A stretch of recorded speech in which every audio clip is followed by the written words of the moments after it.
em nome de Jesus. Queridos, eu queria meditar com vocês hoje com temor e tremor, sabendo que nunca é fácil falar sobre paternidade, mas eu queria até pegar um texto emprestado aqui de uma história bíblica que está em 1 Samuel capítulo 13. Eu quero ler com vocês o verso de número 14, e como é um sermão temático, eu quero dizer que não é a minha preferência. Eu gosto muito de pregar expositivamente, mas como hoje é um dia especial, o Dia dos Pais, eu senti aqui de poder falar sobre esse tema que está aqui no telão: pais segundo o coração de Deus. 1 Samuel capítulo 13, verso de número 14, nos diz assim: mas agora o seu reinado não permanecerá. O Senhor procurou um homem segundo o seu coração e o designou líder de seu povo, pois você não obedeceu ao mandamento do Senhor. Vamos repetir: mas agora o seu reinado não permanecerá. O Senhor procurou um homem segundo o seu coração e o designou líder de seu povo, pois você não obedeceu ao mandamento do Senhor. Dá para a gente ler aqui no telão? Vamos juntos? Vamos lá? Porém agora não subsistirá o teu reino. Já tem buscado o Senhor para si um homem segundo o seu coração, e já lhe tem ordenado o Senhor que seja capitão sobre o seu povo, porquanto não guardaste o que o Senhor te ordenou. Você já imaginou se isso fosse possível? Deus chegar para você e dizer assim: olha, eu estou tirando de você agora os seus filhos, porque você é rebelde. Estou tirando de você agora a autoridade de pai, porque você é rebelde, e estou providenciando outro para ser pai no seu lugar. Já imaginou? O contexto aqui do texto que nós lemos é o contexto do reino de Israel. O primeiro rei de Israel, Saul, comete um ato de rebelião deliberada contra Deus, e Samuel, que naquela época era sacerdote, profeta e juiz, chega para Saul e diz: olha, fizeste algo tolo, fizeste algo sem sabedoria, e porque praticaste algo demonstrando ser rebelde a Deus, Deus hoje está tirando de suas mãos a autoridade de rei. E Deus agora procura para si um homem segundo o seu coração. Eu gostaria de pegar esse texto emprestado e aplicar a figura dos pais aqui nesta noite. E por via de consequência, aplicar a cada um de nós. Porque o que Deus tem procurado hoje entre nós, seu povo, nessa sociedade, nesse tempo no qual nós vivemos, são pessoas que possam agradar o coração de Deus, pessoas que possam satisfazer o coração de Deus. No Salmo, a palavra do Senhor nos diz, parece que no Salmo 37 vai dizer que entrega o teu caminho ao Senhor, confia nele e o mais ele fará. Interessante que essa parte, essa teologia do Salmo diz que quando nós entregamos a Deus, é entregar totalmente a vida, e essa entrega satisfaz o coração de Deus, alegra o coração de Deus. Deus tem procurado homens, pais, segundo o seu coração. É possível? Foi Deus quem disse essas palavras. Deus que manda Samuel dizer a Saul: o Senhor procurou para si um homem segundo o seu coração. Seria um homem perfeito? Logicamente que não. Porque entre nós, mortais, não existe perfeição. Deus não diz a Saul, por instrumentalidade de Samuel, que estaria à procura de homens perfeitos. Não é isso. Nem tampouco aqui estou advogando a ideia de que Deus está à procura de pais perfeitos, porque também não existe. Talvez você tenha a história como a minha, de um pai extremamente abençoador, como foi o meu. Mas ainda assim, avaliando a história dos nossos pais, é possível perceber na história deles atos, momentos de imperfeições. Não é que Deus procura gente perfeita, pais perfeitos, porque Deus sabe que não existe aqui entre nós. Perfeito é Deus, Pai Celestial que está no céu. Mas nesse ponto Deus é totalmente diferente de nós. Sua natureza, em sua composição, em sua divindade, ou divindade de Deus é totalmente diferente de nós. Ele é Pai perfeito. Agora, num olhar de filho, quando o filho olha para o pai, é interessante que no olhar, na ótica, na visão dos filhos, às vezes nem Deus aparece como sendo um pai totalmente satisfatório. Sabe por quê? Porque às vezes Deus é pai que disciplina os filhos. E quando há disciplina, os filhos geralmente olham para os pais com um olhar de tristeza, às vezes decepção, incompreensão. E às vezes Deus nos disciplina enquanto pais, e nós às vezes não compreendemos, achamos que está pesado demais a prova, achamos que Deus nos abandonou. Então a ótica de filho para as ações dos pais tem e sofre essas influências. Mas o que Deus coloca como padrão para os pais, e como ser um pai que satisfaça a Deus, como ser um pai que provoque alegria no coração de Deus, aquele quem projetou a família, estabeleceu parâmetros, princípios, propósitos para a família, aquele que cria e estabelece para a família um manual de sobrevivência, de regras de existência. Como satisfazer esse Deus enquanto pais que somos? A história bíblica nos fala sobre alguns personagens que vale a pena a gente considerar nessa noite. Eu gostaria de te convidar, você que tem aí a Bíblia na mão, para abrir sua Bíblia no capítulo 13 de Samuel mesmo, 1 Samuel, capítulo 13. Nós vamos ver, queridos irmãos, nesse livro de 1 Samuel, no capítulo 10 em diante, Saul é ungido rei de Israel.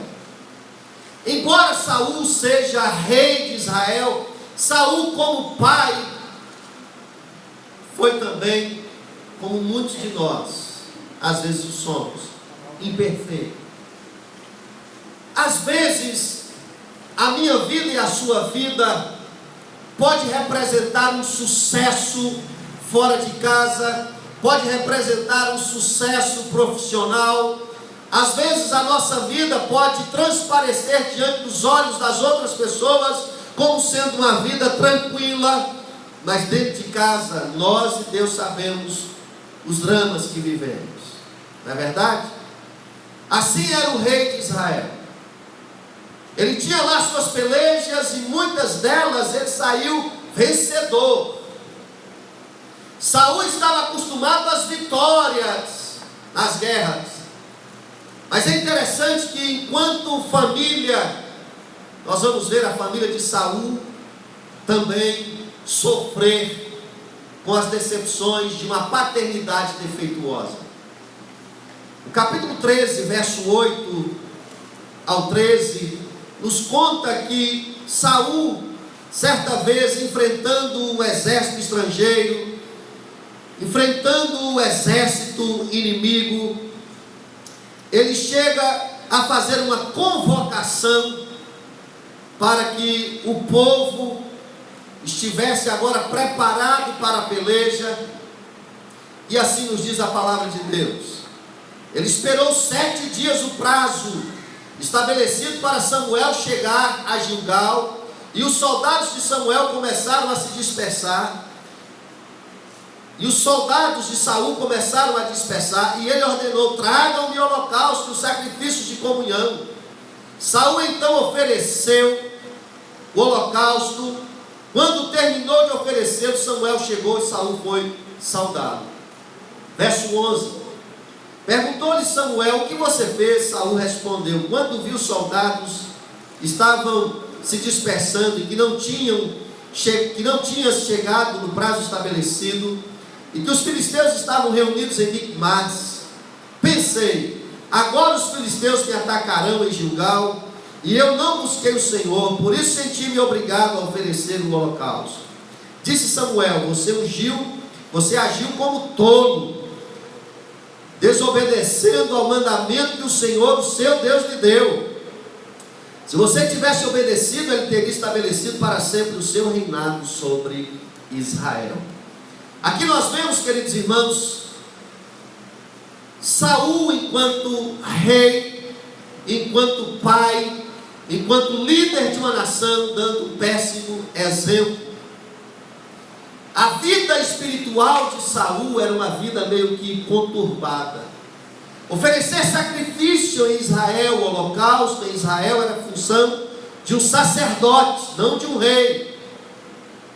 Saul agora assume as atribuições sacerdotais e assume o lugar de Samuel, e causa em Israel um grande constrangimento e uma grande desobediência para com Deus, o Deus de Israel.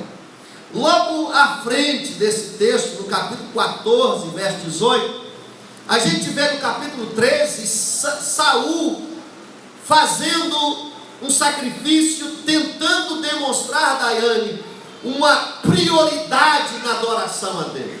Depois, no capítulo 14, verso 18, a palavra de Deus diz assim: Saul ordenou a Aías, sacerdote, traga a arca de Deus. Naquele tempo estava com os israelitas, enquanto Saul falava com os sacerdotes, o tumulto no acampamento filisteu ia crescendo cada vez mais. Então Saul disse ao sacerdote: não precisa trazer mais a arca. No momento ele assume a responsabilidade de sacrificar. No outro momento ele diz: tragam a arca. Quando o problema se avoluma e a tensão do momento da guerra cresce, ele diz: tragam a arca. Depois ele diz: não, deixem a arca para lá. Era uma vida totalmente despadronizada, a vida desse pai aqui chamado Saul.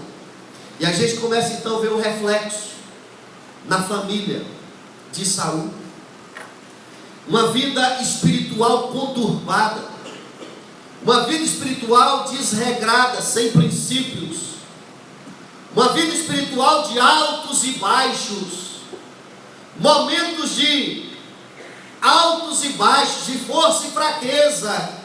Era o que acontecia na vida do rei de Israel chamado Saul. Quando nós observamos o capítulo 14, do verso 24 em diante, Saul no calor da batalha ali, agora, para poder vencer o exército dos filisteus, ele faz um juramento, dizendo o seguinte: olha, todos os guerreiros de Israel não poderão comer nada até que a peleja seja vencida. Jonatas, filho de Saul, não estava presente no momento de juramento. Jonatas vai até o exército filisteu, mata 20 filisteus. A guerra começa então a ser favorável ao povo de Israel. Eles começam a perseguir, e naquele calor da perseguição, naquele cansaço exacerbado da peleja, eles passam por um bosque onde existia mel. E Jonas pega então uma ponta de uma vara, toca no mel, Marita, e coloca na boca. Foi o suficiente para poder provocar um grande desacerto no meio do povo de Israel. Israel começa então a ganhar a guerra, mas eles se cansam, e aquilo que eles almejavam, a vitória total, não acontece. Saul então reúne o povo e diz: olha, alguma coisa errada sucedeu. Aí foram fazer então, lançar a sorte. Quem provocou aqui entre nós esta vitória parcial? Por que nós não alcançamos totalmente a vitória sobre os filisteus? Lancemos sorte para descobrir de quem é a culpa. Saul e o seu filho de um lado, o povo do outro lado, lançaram sorte entre eles, e a sorte cai entre Saul e Jonatas. Inesperadamente agora o rei se vê numa situação complicada, porque ele agora parece ser, Ana Luísa, o culpado pela derrota ou pela vitória parcial do povo. Então ele diz: então vamos lançar sorte agora entre eu e Jonatas. A sorte agora acusa que Jonatas é o filho rebelde. E Saul então diz: olha, que o Senhor me puna se você agora não for morto por causa de sua rebeldia. E é nesse momento, queridos irmãos, que Saul então tem uma resistência do povo tão forte, que lhe causa então uma desestruturação de todo o seu reino. O povo então diz assim: não, foi por causa de Jonatas que nós conquistamos a peleja, que o exército filisteu fugiu, ele não pode morrer. A Bíblia nos dirá, aqui no capítulo 14 mesmo, o povo vai dizer a Saul: Jonatas não morrerá. Ele nunca, no verso 45, nunca, Jonas não vai morrer. Saul então agora tem a sua autoridade real e a sua autoridade paterna questionada. Sabe por quê? Olha aqui para mim, toda essa história nos remete a uma conclusão. Sabe por quê?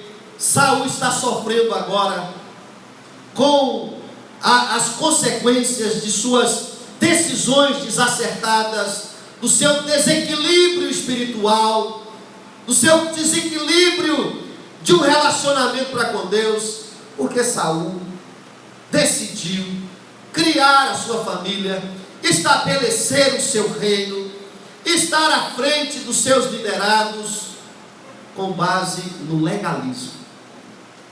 O que é o legalismo? O legalismo é o sentimento de alguém se sentir melhor do que os outros.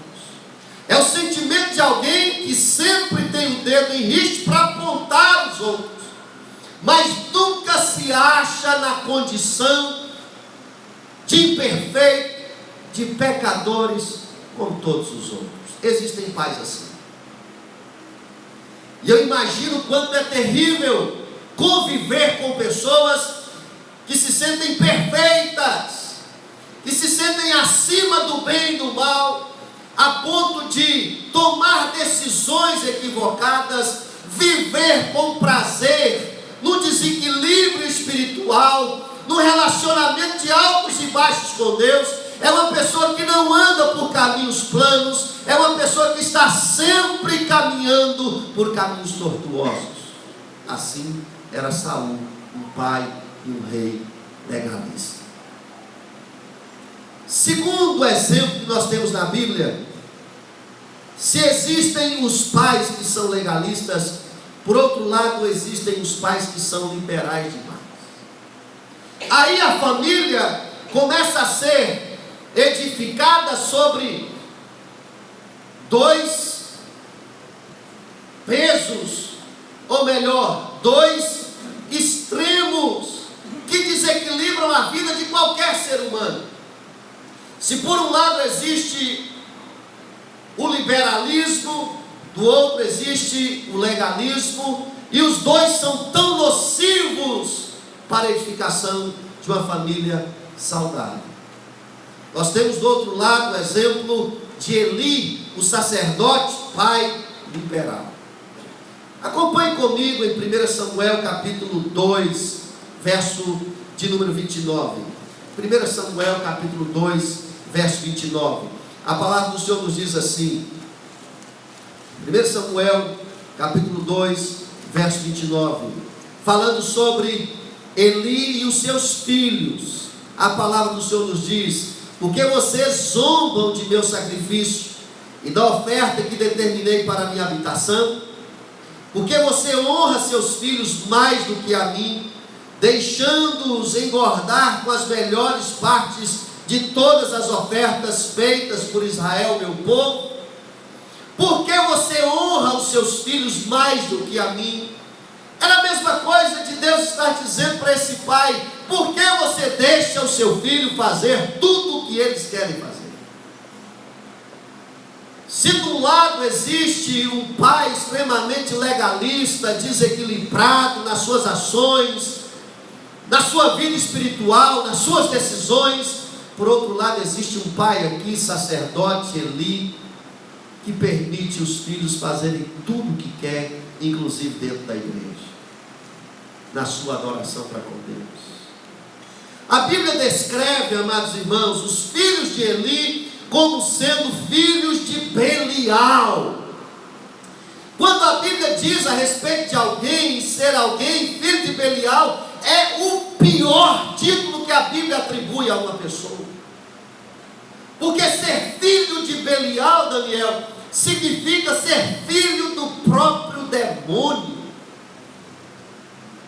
Os filhos de Belial eram considerados como filhos da desgraça, filhos da desonra, filhos do próprio Satanás. Olha o que Deus está dizendo a respeito dos filhos de Eli. Agora, por quê? Esses filhos de Eli foram criados sem limites. Esses filhos de Eli foram criados tratando as coisas sagradas de Deus como se profanas fossem. Eles se apropriaram das coisas de Deus de tal maneira que eles tratavam as coisas de Deus como se fossem banais. E assim se comportam alguns pais dos nossos dias. Se nós temos Saul, exemplo de um pai legalista, nós temos Eli, exemplo de um pai liberal. De um pai que deixa o filho fazer tudo, de um pai que segue a vontade de seus filhos. Hoje as coisas estão invertidas. Quem dá direção para a família, antigamente eram os pais, hoje são os filhos. Eu tenho ouvido com muita frequência algumas pessoas dizerem assim: eu vou para a igreja tal porque meu filho está indo para lá. É claro que cada caso é um caso, e existem situações em que os pais devem acompanhar os seus filhos com proteção e amor. Mas existem outros que estão tão submissos à vontade dos filhos que eles seguem aquilo que os filhos querem fazer. Irmãos, nós temos que tomar muito cuidado. Nós somos a sociedade, nós somos a igreja que vive num tempo em que as pessoas querem fazer aquilo que agrada o coração. As pessoas querem viver, João Paulo, as pessoas querem conduzir as suas vidas com base naquilo que provoca ou que dá satisfação para a carne. Eu ouço muitos dizerem assim: eu fico no lugar aonde o meu coração sente bem. A Bíblia diz que o seu coração é enganoso. A Bíblia fala que o seu coração carnal, ele pende para as coisas carnais, pecaminosas e do diabo.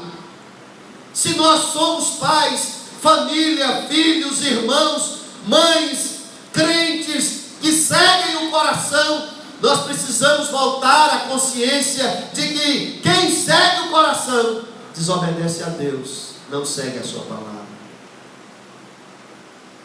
Nós temos aqui exemplos de um pai liberal, de um pai legalista, e a Bíblia ainda nos dá o exemplo de um pai passivo. O pai liberal, aquele que permite o filho fazer tudo o que quer. O pai passivo é aquele que não decide nada. Ele está no meio.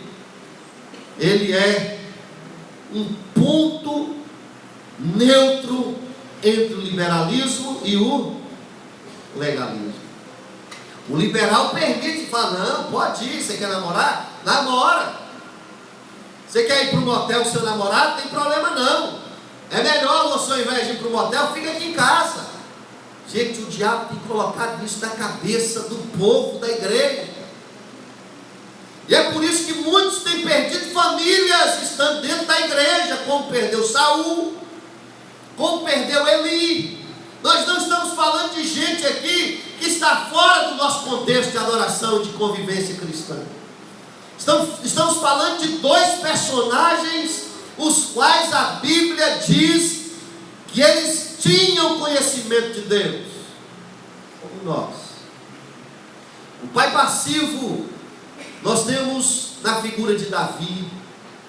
A Bíblia nos diz no livro de 2 Samuel, no capítulo 13, que dentro da casa de Davi houve um incesto, dentro da casa de Davi houve homicídio, e a Bíblia em nenhum momento diz que Davi chama os seus filhos, orienta os seus filhos acerca do pecado deles, chama os seus filhos, exorta os seus filhos sobre aquela situação. Em nenhum momento a Bíblia diz que Davi, como rei que era, e quando a Bíblia fala que Deus procurou para si um homem segundo o seu coração, ele encontrou Davi.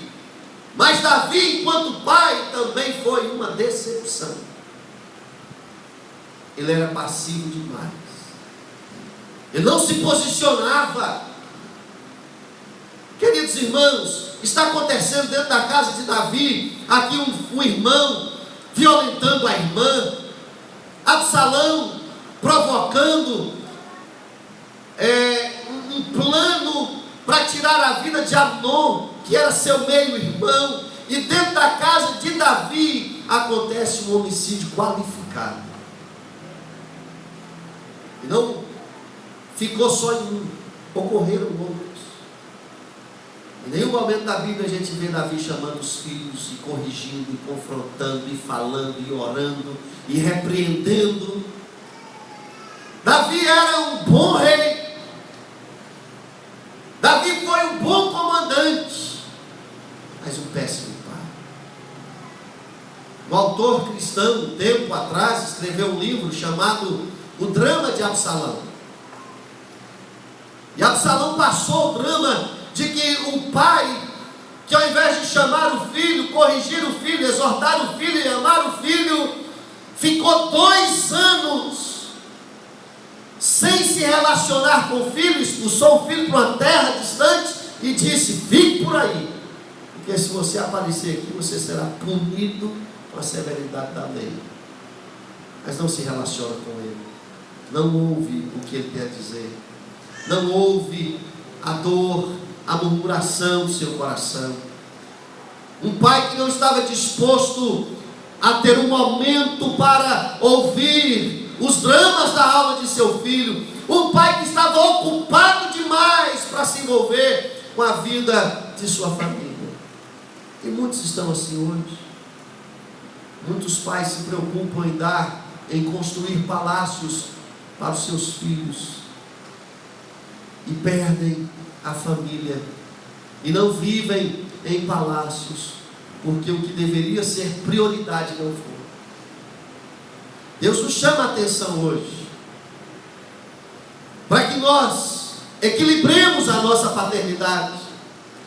Nós não devemos ser, conforme diz as Escrituras, legalistas, liberais ou passivos.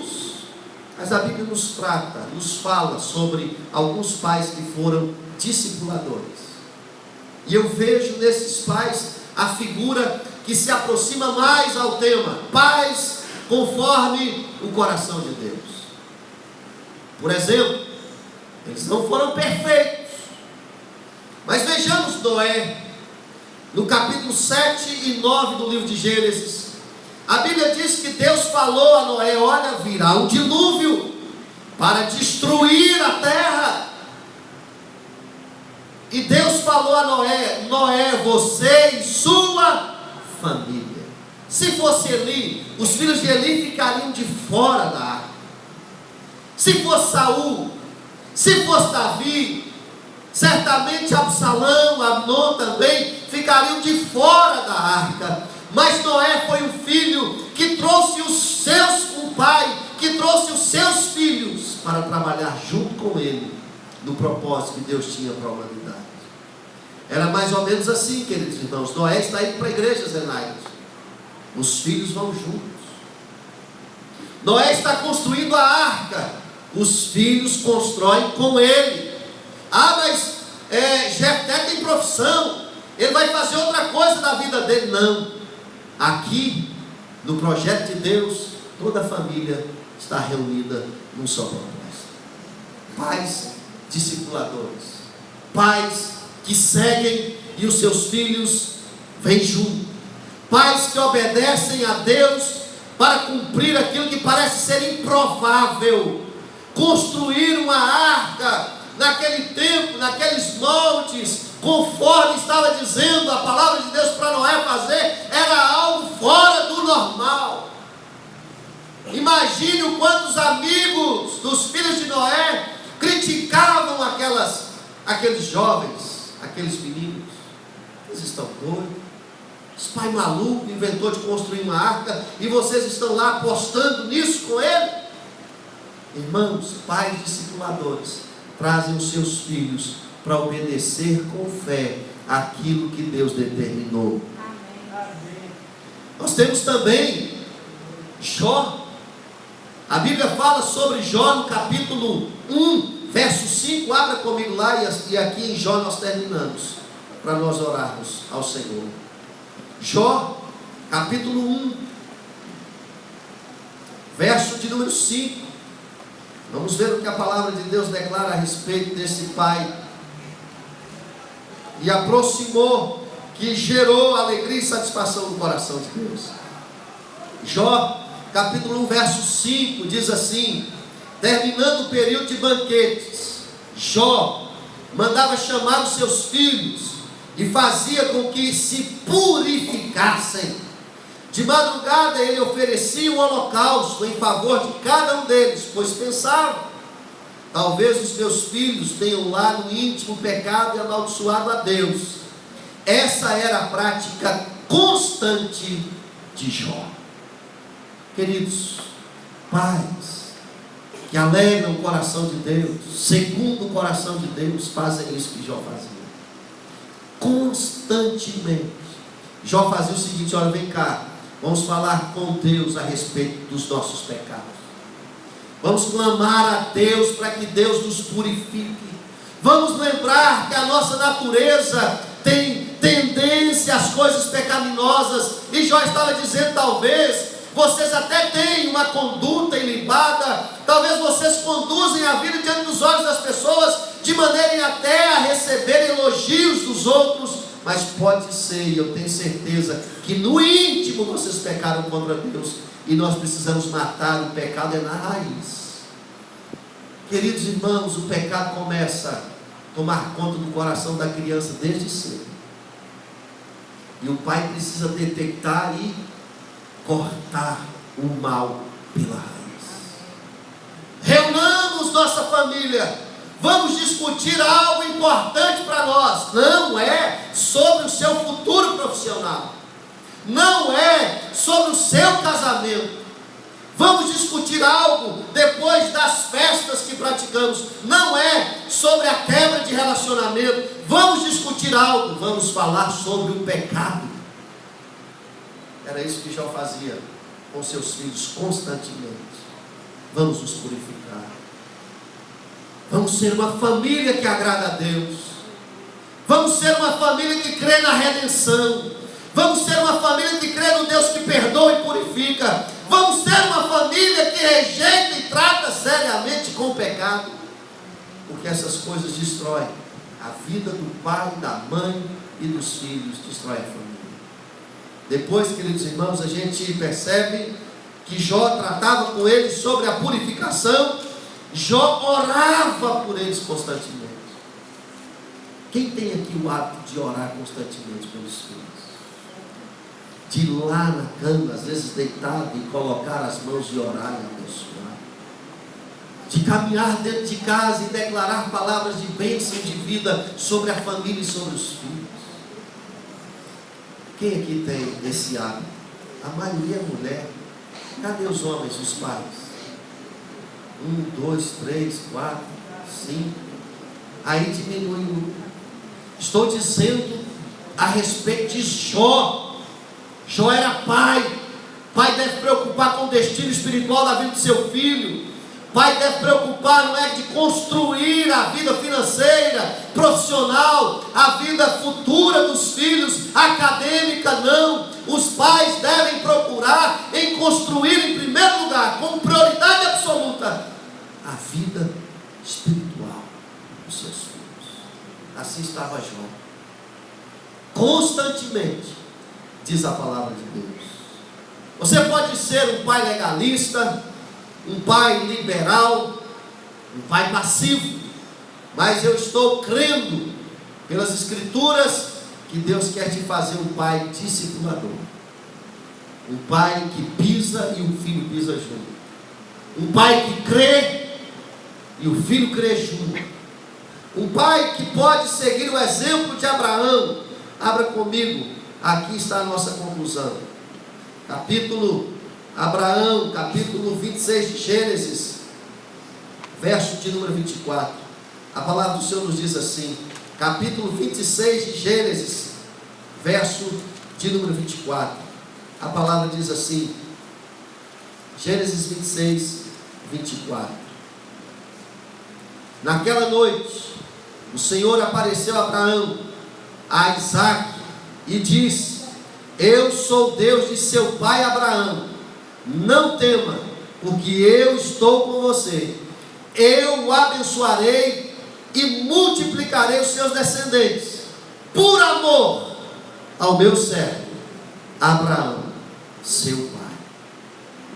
Como seria fantástico um dia as minhas filhas ouvirem essa palavra.